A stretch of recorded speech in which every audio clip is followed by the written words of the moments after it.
Good afternoon and welcome to the law. This is your legal light. It is your help law. Here, we try to help you to appreciate the law in a manner that helps you personally to go about your affairs in a way that is empowering. As they say, knowledge is power. Knowledge of the law is extra power. This afternoon, we are looking at something some may say is a new phenomenon or an approach to the questioning of crime. It appears to be an offshoot of what many say is the alternative dispute resolution mechanism, where there is always a win-win and not a win-lose. How do we deal with crime in that fashion, where there is almost a win-win? Someone has committed murder. We jail him. We throw him there, lock the keys, and leave him to rot. What are you talking about? Restorative justice. We'll be right back with my guest.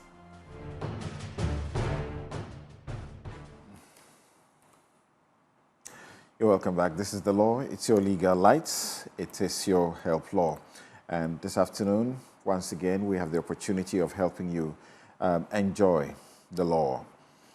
Very recently, a justice of the Court of Appeal, who has also been sitting in our court, in the High Court as an additional High Court judge, has been talking about balancing forgiveness with when we need to actually exact punishment. But this afternoon, we are asking the question and seeking to learn about what is known as restorative justice, what exactly it is, and how will it benefit us? Why must we use it if we have to at all? My guest in the studio is Nwosu, certainly not a stranger to this particular platform. He's a lecturer, he teaches ADR, and he's also a consummate, passionate ADR practitioner. Good afternoon, sir, and welcome to the law. Thank you very much, Samson. Right. So let's begin right from getting our audience to appreciate what we mean when we say restorative justice. Well, the whole idea of restorative justice is a balancing act when it comes to doing justice in a criminal justice system. So what it seeks to do, when I talk about a balancing action, is to ensure that the victim is empowered, is made to receive his or her needs satisfied, because this is the person who lodged the complaint to initiate the entire criminal justice system. But the way we have it now is such that once the matter gets reported and the accused person is arraigned before the court, very little, if anything at all, is heard about the victim of this particular offense. And that can be very depressing. It leaves the victim very powerless. It can leave them very, very frustrated. They go to court, they are only told, case agent, Kofi, when we need you, we'll call you. And this is the person who reported the matter. But looking at the way our criminal justice system is structured, that is the only route to go. So it's for this reason that this whole idea of restorative justice has come up. Restore justice appropriately. Ensure that the victim receives as much satisfaction in the process as possible. So that this person... Somebody has defiled a girl. So that is defilement. The person is taken to court. It may be related to this victim that has been defiled. And the process is gone through, the person is found guilty, the maximum sentence is 27 years, is it? And they go in for 27 years. They've been locked up. What is restorative justice got to do with that? Well, for a start, for Ghana and other jurisdictions, restorative justice will normally begin with minor offenses, misdemeanors. So that instead of these cases being filed in court and clog the system, as it were, they should be given another approach to enable the parties to receive the requisite assistance so they can go home and continue their business. Somebody has stolen a bunch of plantain. It's theft. Well, so they are taking through the process and they are locked up. Well, unfortunately, in Ghana, theft is a felony, just like defiling a child. So for now, our restorative justice system is not looking at that angle at all. I know in certain jurisdictions, the system has been so expanded so that provided the victim and offender are willing to meet and have a discussion with the assistance of the court and the system, they can be assisted. Because like you put it, the person stole a bunch of plantain and is locked up in court. What is the real benefit to the community? What is the benefit to the person whose plantain was stolen? And on top of that, even the system locking the person up in court or ultimately in prison is at a huge cost to the government purse. The person has to be housed, he has to be fed, he has to be clothed. The medical needs of this person has to be attended to. Could there be other ways of looking at this? I attended one of those conferences, meetings where Professor Wazi spoke to us about in America, where even people on death row, there is the opportunity through restorative justice for relatives of the person who has been killed to go to the prison and seek to meet with the convicts and to have conversations. What's all that about? Well, you see, when problems happen in society, people are always looking for closure. Why me? Why my relative? Why did you do what you did to nobody else but my relative? And getting effective answers to this question can bring about satisfaction, peace of mind, and serenity as far as the individuals involved are concerned. But when you are left in vacuum, and you know, problems are psychological ailments, and this can kill people. You'll be thinking about it, you can get all kinds of cardiovascular diseases, and by the time you realize, you are gone. So the whole idea is, how can we bring the two parties together, face to face? And it's not compulsory. In fact, it is being managed very, very carefully because of the feelings involved, the nature of the offense, the victim, the offender. So what restorative justice does is to ask the question, how can the parties be assisted? So instead of asking who committed the offense, restorative justice will ask who was harmed. Okay. And instead of instigating the normal justice process of if this is the offender and he's been found guilty, lock him up, the question would be, what responsibility does this offense bring upon the offender as far as the victim is concerned? Okay. And what can be done so that the two parties can, if possible, smoke the peace pipe? So take that again, two different levels. The first level is, instead of asking who committed the offense, restorative justice will ask the question, who has been harmed? Exactly. Exactly. And the next leg is that, who is responsible for that harm? who is responsible for that harm? Yes. And if we find the one who has been harmed and the one who is responsible for the harm, what next? The next thing is, can they, through a conversation, have the offender... Why do I want to have a conversation with a criminal? Well, that a criminal is still a member of the society. Samson, one thing we must realize is that law is a tool for social engineering. That's correct. So if we are doing something the same way and we're not achieving the requisite results, there's the need for a paradigm shift. I appreciate this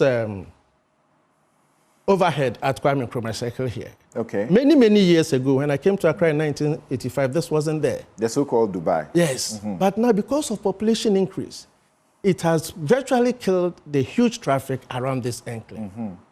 And that is engineering, properly speaking. It became necessary, it's been applied, and you see a lot of this happening all over the city because of the ways the cities are growing. Same thing has to be done with our criminal justice system. Just report the matter, and then you are sidelined, you are pushed aside, and all the concentration is on the offender. And in fact, sometimes the very disappointing thing is this. You know, to commit an offender, you need a very high litmus test. Proof beyond reasonable doubt. So even when the person accepts that I did it, he will ask you, prove it. And that can be very irritating. But victim offender, restorative justice can help the parties really talk through the matter. And at the end of the day, the offender will be willing to atone, maybe some form of compensation. In fact, in certain cases, a mere apology is enough to satisfy the victim. So what are you saying? That we look for the person who has been harmed. That is the most important, party in the scheme of things. Exactly. We find the person who has been harmed and we ask who is responsible for the harm. Yes. And there is even the possibility of having a conversation and the end result will be, I forgive? Yes, sometimes. Because if that is what the victim really needs to achieve satisfaction, so be it. So that we don't punish? Well, for now, the model of restorative justice system that is being practiced in Ghana is under Section 73 of the Courts Act. Right. So what happens is that judges and magistrates before whom certain minor criminal offenses are... So this is already practiced in Ghana? It's being practiced. How actively? Well, it is not very active, but I'm very happy. Reports I got from my student last week is that the courts to which they have been attached, where criminal matters are being tried, if they are minor offenses, the judges would always refer to what you call victim offender mediation process. Victim offender mediation process. And so how is it done? What does our law say can be done and how is it done? Well, what our law says as far as Section 73 of the Court Acts says that in a matter that is pending before a judge, which involve minor criminal offenses, the judge should encourage settlement and allow the parties to go jo-jo. And if they are able to find a resolution, the matter will be brought to an end. In other words, the offender will be discharged, not acquitted, in the hope that he will not reoffend. So if he continues living a good life as far as the offense is concerned, that is the end of the matter. But before that, he would have done the needful. If it was property or harm that was occasioned, property damage or harm occasioned to the victim, he would take certain necessary steps to attend to this. Okay, so if it's something he stole, maybe, I like saying stole. Say he took the phone. Maybe through this process, he's returning the phone and also saying, I'm sorry, perhaps what? Something, our laws are very, very strict. So I don't want to use stealing as an example. So if it was an argument, then there was, some exchange of, blows, so to speak. And maybe your glasses was knocked off your face, it fell down, broke. Right. Something of the sort. Yeah, or I hit your mouth and, you got some swell around it. Yeah. How will restorative justice mechanism take care of that under our Courts Act? Under our Courts Act, once the matter is regarded as non-felonious, a minor offense, a misdemeanor, then the court will allow the parties to go see a mediator under what you call victim offender mediation process. So while the court is sitting, the parties can go have a conversation with each other through the mediator. And in a number of cases, they will come out smiling, sometimes even holding hands because they have resolved the problem. Okay. They now understand each other. They'll be made to sign an agreement that, yes, they have resolved this matter in this way, with the signature of the mediator as a witness to what has happened. This can be brought before the court, maybe after 30 minutes or an hour. And the court going through would ask the parties, is this really what you have agreed to do? If they say yes, the court will adopt that agreement as the decision of the court and then discharge the offender. Okay, so this is what people will generally say it's an ADR system in the courts. Yes. So restorative justice is a form of ADR. It is. Right. But the difference, if I may quickly add, is that, you see, whereas we have the civil regime of ADR, what restorative justice is doing is also bring a certain complementary touch to the criminal regime. Okay. You know, the ADR became very popular in the civil regime because a good number of cases involving relationships were also clogging the court system. Through ADR, today, a number of them are sieved and referred to the ADR directorate, or what they call CCADR, Court Connected ADR process. And that is helping the court a lot because a good number of cases are being resolved. Right. In fact, the settlement rate, the last time I checked, was over 45%. 45% Yes. of these cases that Of are these referred. cases that are referred. And it's getting better and better every day. You know. We'll get to know how, as an individual who has been offended, who is a victim, how I can initiate this if the process begins in the courts, or even as the accused person, the one who is responsible for the harm. I have been taken to court, perhaps I have even been put in custody, or I've been granted bail, and the trial is going to come on, how I can, you know, help to initiate this, if I'm allowed, or it is only the court that can say, well, we have seen your kind of situation, we think you should go through this process. But before we get there, you say the cases, criminal cases that are amenable to restorative justice process are misdemeanors. What do we mean by that in law? Misdemeanors are minor offenses, like tending to disturb the public peace, or when there is an assault that is not aggravated in nature, you know, such minor offenses. Because the Courts Act actually uses if it's not aggravated. Exactly. It says that. So it is guided. And by the Criminal and Other Offences Act, such offenses are punished by a maximum of 3 years. Exactly. Okay. So they are minor offenses. Right.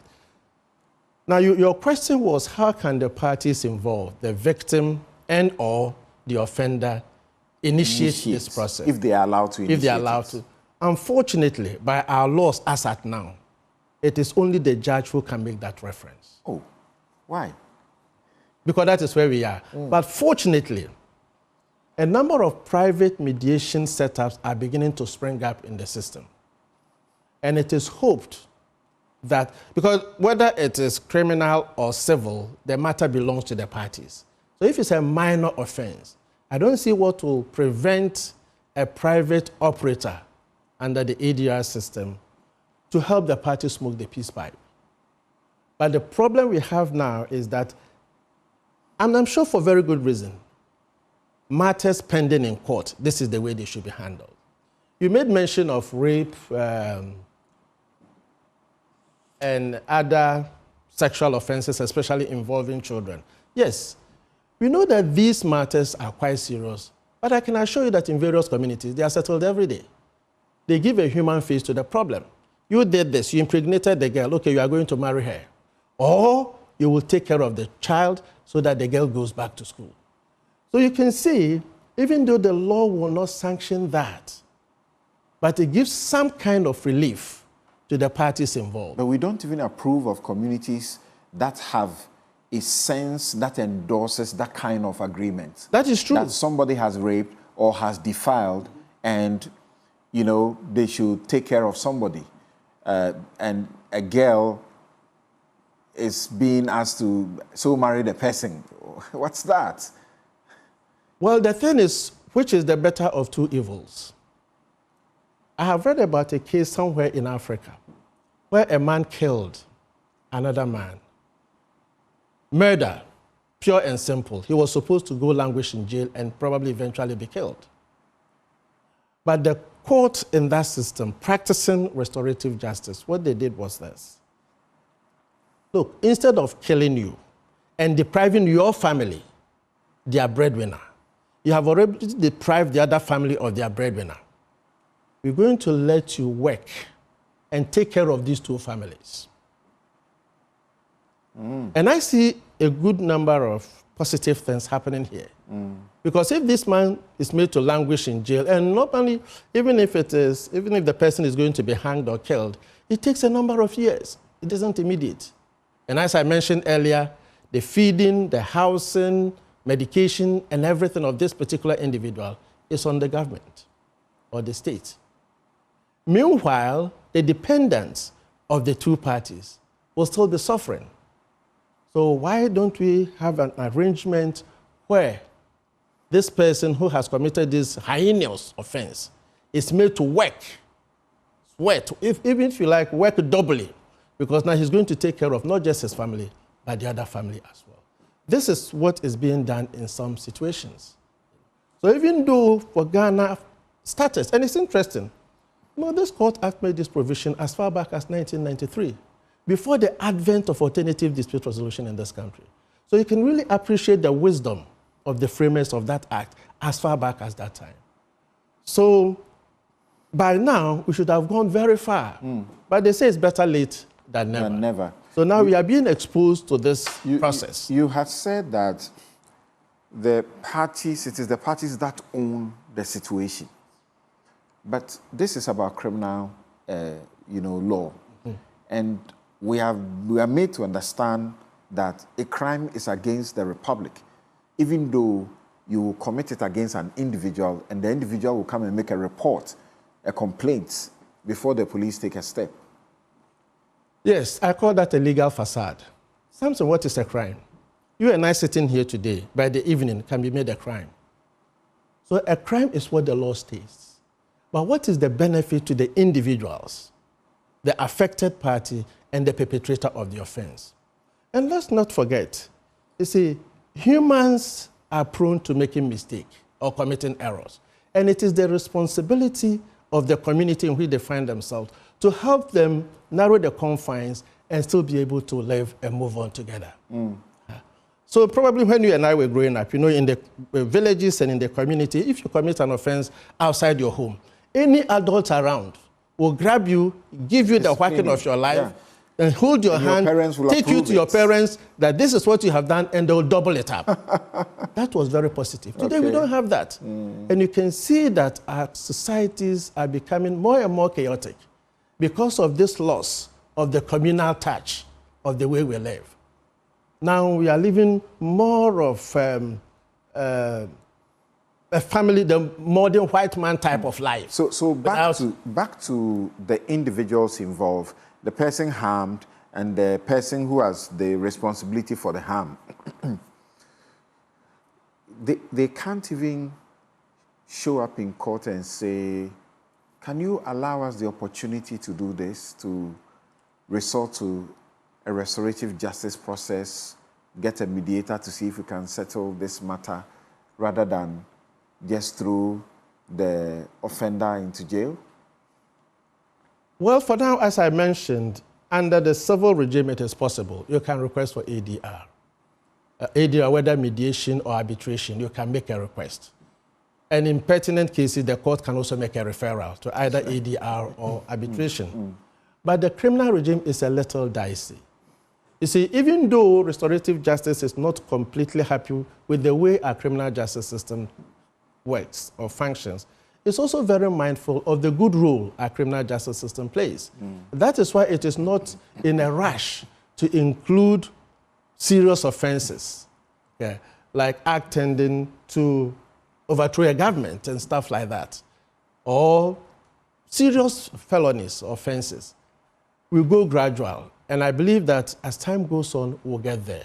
But for now, the important thing is what is happening even with minor offenses. There's a lot to be desired. So let's start with that.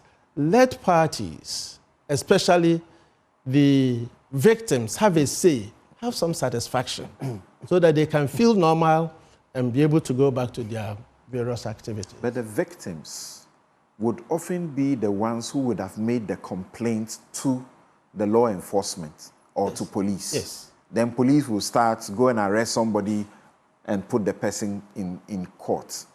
So the fact that they have already initiated those processes, does it mean that they are actually interested in, you know, a certain communal approach to resolving the issue? Well, as for a person who is who has a problem, who has been victimized, if I should say so, it's like a person who is suffering some kind of physical ailment. When you are sick, where do you go? You go to the hospital. But these days, the alternatives, so people resort to the alternatives. Now, what we know in Ghana is if somebody slaps you, if somebody commits any offense against you, go to the police station. This is what we know now.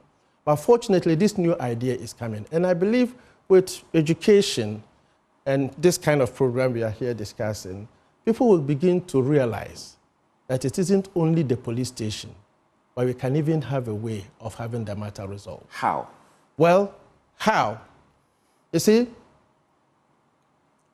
between themselves or amongst themselves, as I mentioned, if they will now realize that instead of going to the court or the police station, there's a mediation center around this corner. Let's go report to that person and see what help they can give us. Because we hear that as for that place, when you go, the matter will be resolved quickly. They'll start taking that in. First of all, they can't agree. They can't agree. They are in a disagreement. One is harmed. And so they are thinking about the harm and thinking about what punishment the other person deserves. So it's not going to be easy for them to agree and say, oh, there is this mediation center around here. Let's move together. I'm thinking that's difficult to get. Well, that point I'm making is futuristic. It's in the future, not immediately. I've indicated that for now, the whole process is guided and moderated by the court. All right. So the question is, what if the case doesn't get to the court? Should there be other avenues? Yes, in my humble perspective. Because somebody who is hungry needs food. If you are thirsty, you need water. If you've been harmed, you are looking for a solution. Your property has been destroyed. You are looking for a way that the property can be repaired. If you've been harmed, you want maybe some small money to go to the hospital or repair your glasses or fix your watch that was destroyed in the process. So if people gradually get to know that there's this other alternative way of resolving the problem, he will not probably walk hand in hand with the offender. He will go report to the mediator in the community that look at what this gentleman did to me. We live in the same house. We got up this morning, this and that happened. Well, is that the case? Okay. What is his name? Do you have his phone number? Yes. Okay. Do you have some time to wait? Let me call him and see if he will respond. You can call the person and tell the person, look, your co-tenant is here telling me about an unfortunate situation that happened this morning at home. Will you come so we can talk about it and address the situation? So it's a gradual process. But if we don't start it, we won't get there. Will the police station, for example, be the best place to begin to institute some of these restorative justice, call it connecting centers, because that's people's first port of call. So that, and I think police officers already get active, some of them, in trying to help victims and offenders to resolve their matters. In fact, from my experience, I know they do that. Even with some serious matters, they do it. Once the parties agree and they are prepared to go a certain direction, which is mutually beneficial to the parties, the police would always encourage them to do the same. Because it's very frustrating, even for the police prosecutors themselves, chasing the witnesses or even the complainant to come and give evidence. that will help convict the accused person. It's not easy. So if there are easier ways, and in fact, one of the projects I've been pursuing for some time now, and I hope it will see the light of day very soon, is what you said. If we can have mediation outfit within the police post, so that when a particular matter is reported, those at the office, at the charge office, would be able to tell that this matter is so trivial and tell the party, okay, you go to that other room, they will help you. Instead of there and then trying to document what is being reported, you will tell him, go to the other room. And then in that room will be a policeman who had been trained as an EDR person. Then he will listen with passion what this person is saying and then do the needful. So instead of continuing from the strict reporting and then arresting the suspect and all that, just a call can be placed. If the person comes. Seeing the offender put in custody, in cell, sometimes is some amount of satisfaction for victims. Seeing the offender put in jail, they see that as the punishment that they have to suffer for the wrongs that they have committed against them. But from the restorative justice process, how do they get that sense that this person did wrong and the punishment or sanction has been exacted, so I feel okay?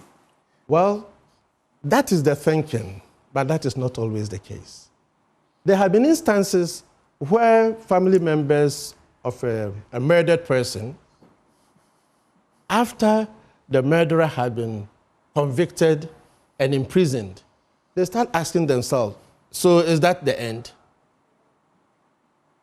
So sometimes that is the thinking, but it doesn't really satisfy the parties involved, especially the victims. They may ask themselves, is that the end? Yes. But the society feels that one bad person has been put away. They do not have the opportunity to come and harm the next person. Very well. That could be a sound argument. Again, that is why we are not starting with serious offenses for now. Okay. But here, our attention is on minor offenses. Okay. So if the matter is serious and the person is considered dangerous and is locked away, how many times do we have murderers in the country? Just do a small research and see how many cases of murder is pending in court, of manslaughter is pending in court, as against the minor offenses, where you can get thousands and thousands of them. And like I mentioned, this clogged the system. So if you have a process where the parties can engage, because one, they are minor offenses, they are not aggravated in nature. So this whole idea of calling the accused person or the state against the accused person, what harm, strictly speaking, has the state? Excuse my language, sometimes I say the amorphous state. Who is the state? So restorative justice is moving away from retribution. Exactly. It's like we're in the church or in the mosque. Well, if that will satisfy the parties, well and good. Because you see, we want to, restorative justice envisages a community where harm is considered a defiance or a deviation from the norm. Deviance. I remember also those who read sociology, there's a topic they would normally study, deviance. A deviance is a behavior that is not the norm within the community. And that is what in criminal law we call a crime. But in traditional society, they had a way of dealing with that, ensuring that the person who deviated is gradually brought to normalcy. Now forget about strict offenses that can get an individual languishing in jail for so many years. And think about offenses that the person may go to jail for, let's say, 6 years, 5 years, and he's out. The issue of integration, reintegration, becomes a big problem.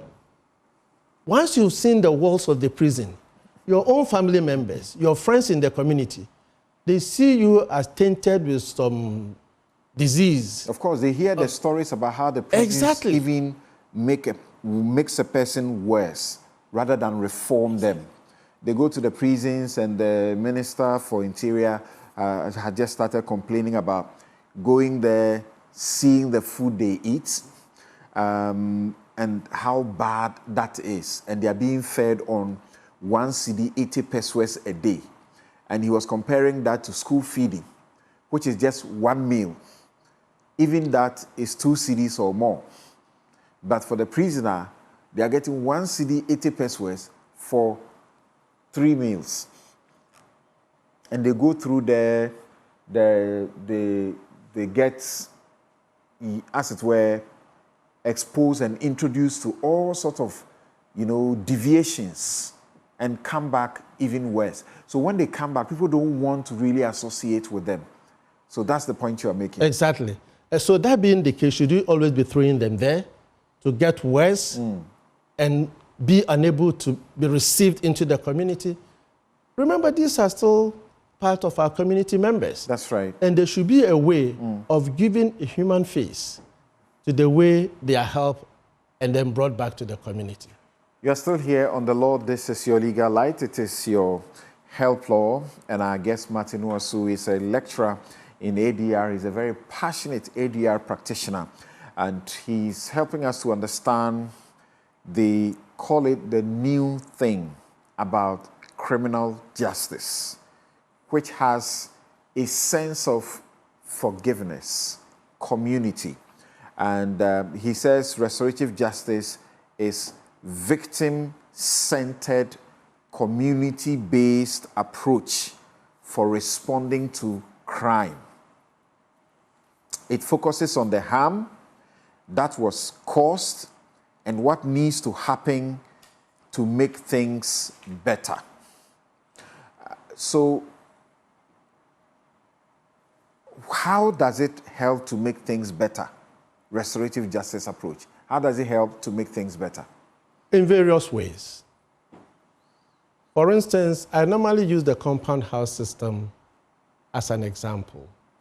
When you go to various communities in Accra, Teshi, Sukura, even just Nwosu here, and you see the kind of housing arrangement there, it's amazing.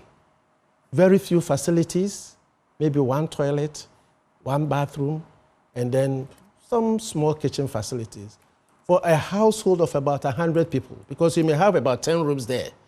The minimum number of residents in a room is about 5. Multiply that by 10. It's a huge number. but with all these very, very scarce resources or facilities, it's a recipe for disaster. So if these householders are not educated, or they don't come to the realization that, look, we have a problem.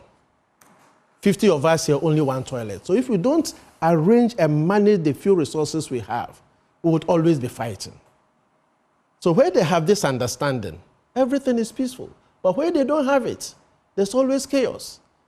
And this chaos that would normally emerge is emerging as a result of the environment where the parties find themselves. Sometimes I pose the simple question, what is a crime? You learned at law school, or even at the law faculty, that a crime has 2 ingredients. There's the mens rea, you think about it first of all, and then the actus reus before you act it out. But in most minor offenses, there's always the absence of mens rea. The thing just happens on the spur of the moment, and you see the parties probably fighting or engaging. The absence of mens rea, that is, the person didn't plan or think to do that kind of harm. Exactly. Therefore, the way to approach it is not to be quick to want to throw them into jail. Exactly. Because that alone defies the whole definition of what constitutes a crime. Because 50% of the ingredient is not there. So if it's not there, why don't we treat it, quote and unquote, as a kind of civil matter? Let the parties engage. You said it's a deviation. Yes. So you are looking at who is harmed. Let's find out the needs of that harmed person. Of the person who has been harmed, as in the victim. Yes. Before we talk about the obligations or responsibilities of the one who committed the offense. Exactly. So that the obligations of the one who committed the harm will be, what can I do to make you feel better? Exactly. And you can imagine, in fact, research has shown that when people are made to confront the offenses they committed, most of the time they feel very, very remorseful. So I did this. So one of the processes of restorative justice, apart from victim offender mediation, is what they call victim impact panels, where you can have pseudo victims sit before people who have perpetrated all kinds of crime and narrating to them the impact of the crime on these victims. Tell us again, normally what will the person who is the offender do to the needs of the person who has been offended, the victim? Normally, what would they do for the victim to feel satisfied and therefore say, let's not think about putting you in custody and throwing you in jail and so on, or putting you through the court process? What the victim needs is a kind of reparation or restitution, right? If you have destroyed something, fix it. The way compensation. The way our current criminal justice system is wired is such that they are looking for retribution. The offense was not against that person who has suffered the harm. It is against the state. So when the person is found guilty and incarcerated, the harm done to the victim is still there. If his spectacles was broken, it hasn't been fixed. If he was harmed, he received some scratches on the face, no money to go to the clinic, and so on and so forth.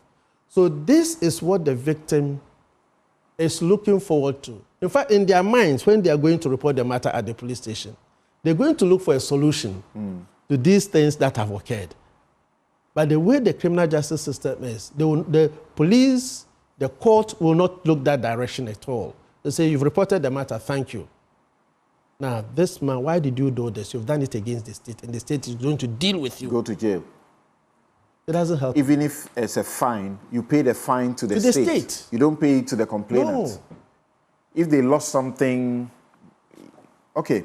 So, but is it the compensation that they normally are looking for to feel a satisfaction?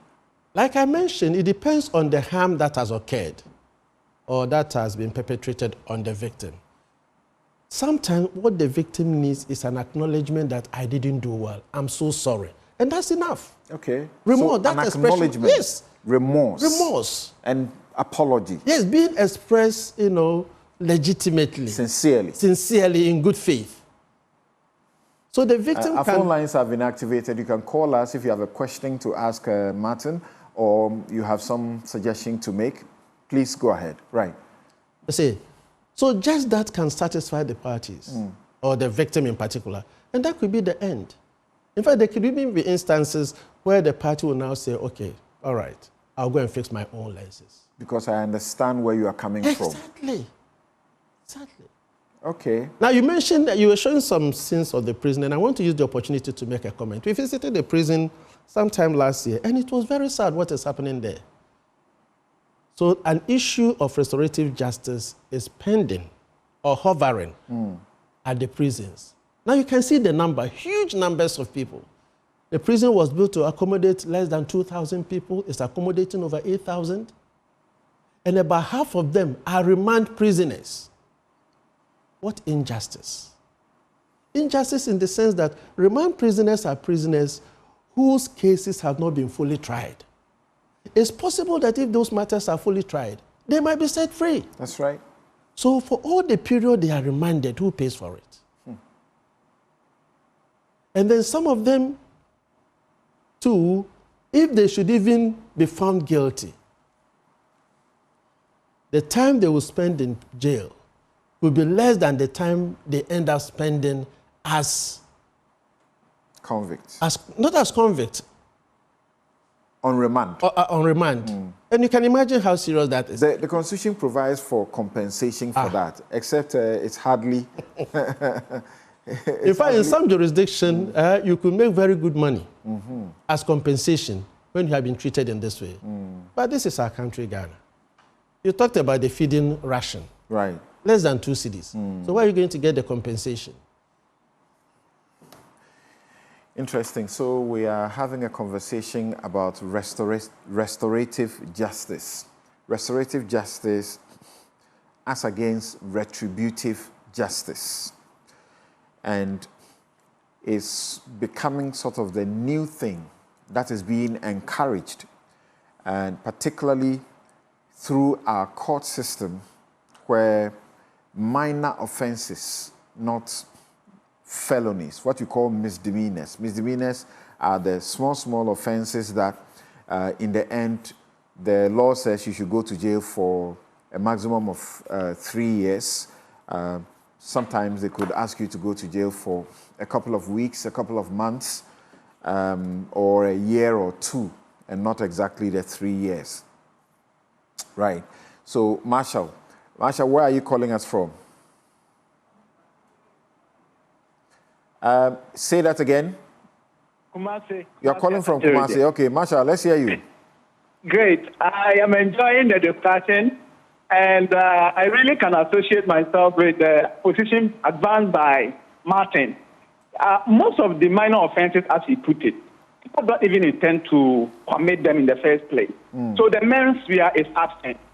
So if every single case we send it to the court, we are not really doing justice sometimes to the offenders.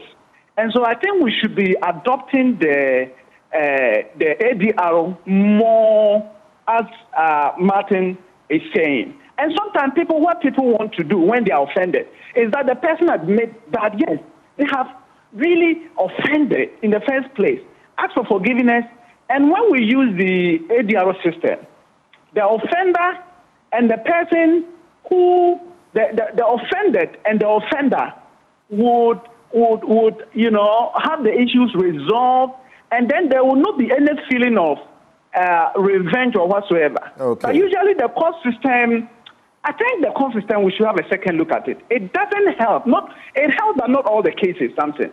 So I just want to say that Martin is, I can associate myself with the position that Martin has been at. Thank you very much. Godfred, you are next. You're calling us from Sogakope.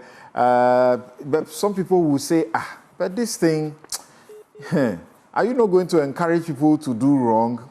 Where somebody has committed an offense, and in the criminal law, they will be getting what they deserve, which is the punishment. But in restorative justice, we are looking for the victim's needs, and what the offender will get is accountability. Is it? Yes, Godfrey, let's hear you. Okay, so my problem is that if somebody offends you and you reported a case to the police station, and the police ask us to discuss the matter, and maybe we solve it among ourselves, but the second person is not agreeing with what you are teaching us, how do we handle it? Okay, thank you very much. Let's make my next call. Martin will answer your question. His question is, they go to the police station make a complaint, and the police say, we cannot try to resolve this, but the other party, is not cooperative. What should he do? Hello, Divine. I'm enjoying the program. I really like the argument advanced by Martin. My question is that shouldn't there also be education to the fact that if you have a case, let's say someone has stolen your item, that is stealing a crime against the state. Shouldn't the parties have the option to opt for a civil case where compensation would be given instead of trying it as a criminal case? That's one. Aside that, doesn't the public also have a duty to be educated that if they have an issue, they should be aware that we could contact an ATR expert to handle this issue instead of taking it to the court? So the burden also be not only the court, but the public also have a role to play in terms of resorting to ATR processing. Thank you very much. So let's attempt to get some answers for the two gentlemen. A non-cooperative offender, what do you do when the police is even saying, let's try and settle? And he's also asking, when someone may have reported a crime, but can they be advised to look for a civil option rather than the criminal process? Thank you. So the answer to the first question is very simple.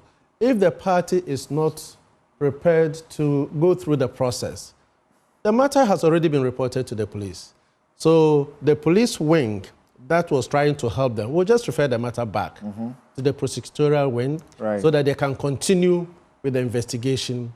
And if they realize that a crime has been has occurred, then straight away they will... Let me take this call. Well, the thing is supposed to be sort of a favor being done to you, the offender. So if you are not willing to come, then go and face your potential prison terms. Hello. Hello. Yeah, hello, sir. Good afternoon, sir. Is that Dogbe? Yeah, Degbe Bagidi. Okay, Degbe, go ahead. Yeah, thank you so much for the good you are doing for us. Why don't we have land, edible land? Why don't we send those prisoners to our land so that they will farm and feed us? Even we have a school feeding program, then they can feed school. Why? Why don't you do that rather? Okay, thank you. Sir. That's a good idea. But they are doing some of that already. I thought I heard people were on the line, or our time is run out. Okay. I understand we are running out of time. Okay. So the next one was why don't there be an advice for an option for civil rather than a criminal recourse? So this one I'll say to the credit of the police. In the course of the investigation, they would normally send the matter to the senior police officer, and then the two parties will be brought together before him. They will narrate their respective stories. And if there's a way, he would normally advise them to settle one way or the other if it is possible, especially where it is not one of those very serious felonies. They do it all the time with land matters and such issues. They help the parties to try to find a resolution. Okay. Right, so let's be getting to your closing words. Help us to understand properly the difference between the criminal justice system and the restorative justice. Well, what I would say to that in conclusion is the fact that our current criminal justice system is not working in the interests of victims, especially in minor offenses. They are very dissatisfied. They are so appalled with the system. You did a case some time ago about somebody who lost some money into a certain one of these credit schemes. Yes. The woman who was beaten together with a child. Exactly. You know, so these matters, that is not the best way to resolve them. So we approached that process through this kind of way. Exactly. And she got a house. You see? She was living in a kiosk. She got a house, so she had a roof for herself and her child. They were hawking, toffee around the Legon area. She had some money to do some business. And the house she actually got, she didn't live in it. She had enough money at the time to go and rent the house because out. that would bring her more income. She was making money. Okay. So these processes really work. And, the other important point we want to make is that restorative justice will complement or supplement the current criminal justice system. Okay. It will seed off minor cases so that the court will have the time and the resources to concentrate on the more serious offenses. Right. As you wrap up, quickly, very briefly, take us through what I have become aware is known as the Howard Zers, the little book of restorative justice, the differences it makes between criminal justice and restorative justice. For example, it sees crime as a violation of the law and the state. But restorative justice sees crime as a violation of people and relationships. What else? Yes. Then criminal law sees violation as creating guilt for which the offender should be punished. But under restorative justice, it is seen as a violation that creates obligation. You have violated somebody's right, there's obligation for you to live up to. Okay. Then it sees, criminal justice sees says that justice requires the state to determine blame or guilt and impose pain or punishment. Restorative justice says no. Justice involved victim, offender, and their community members in an effort to make things as right as possible. Okay. So you see that this is more holistic, helping all the parties involved. Then the focus of crime as against the focus of restorative justice. Yes, the focus is on punishment. Right. Restorative justice is try to attend to the needs that has arisen, especially as far as the victim. And in the process, you can get accountability as well. Okay. In criminal justice, you ask what law has been broken. In restorative justice, what do you say? You ask who has been hurt or harmed. Okay. In crime, we say who did it. Yes. In restorative justice, we say what are their needs. And what you forget sometimes is that even the offender may have certain needs. Okay. Aha. All right, and that's all time will allow us. I have been having a conversation with Nwosu, who is an ADR lecturer and practitioner. Thank you so very much. Thank you, Samson, for having us. Right.